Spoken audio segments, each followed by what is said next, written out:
À présent, l'actualité nationale et internationale vue par nos confrères de la presse écrite. Ils analysent l'avenir du G5 Sahel sans le Mali.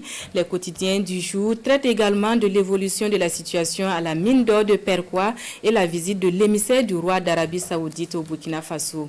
La lecture croisée des journaux avec Vincent Kendrebe-Hugo.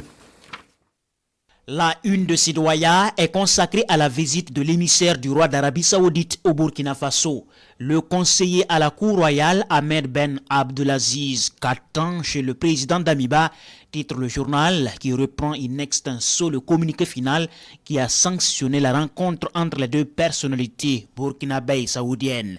Et c'est une déclaration qui souligne les bonnes relations de coopération entre l'Arabie Saoudite et le Burkina Faso, évoquant une convergence de vues sur certaines questions d'actualités africaines et internationales. Paul-Henri Sandaogo d'Amiba rassure du soutien de son pays à l'Arabie Saoudite pour l'organisation de l'Expo universelle 2030, alors que le visiteur, lui, a transmis une invitation du roi pour une visite de travail en Arabie Saoudite, invitation acceptée par le président du Faso.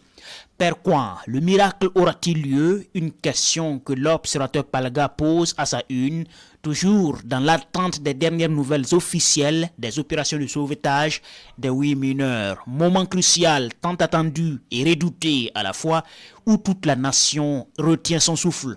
C'est une affaire qui rappelle la mobilisation exceptionnelle au Maroc en février dernier concernant le petit garçon tombé dans un puits. Touchons du bois pour un sort plus heureux pour les 8 infortunés, écrit l'observateur Palga. Départ du Mali du G5 Sahel et maintenant on fait quoi du moribond? Aujourd'hui au Faso s'interroge. Un coup dur pour cette organisation déjà infirme, faute de moyens financiers. Désormais, le pronostic vital du G5 Sahel est engagé et il faut que les 4 pays restants convoquent un sommet extraordinaire. Mais pourquoi faire?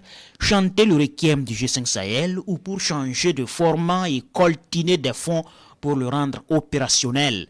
Le G5 Sahel peut survivre à condition de revoir ses ambitions à la baisse et compter sur ses propres forces. Les conseils de aujourd'hui au Faso.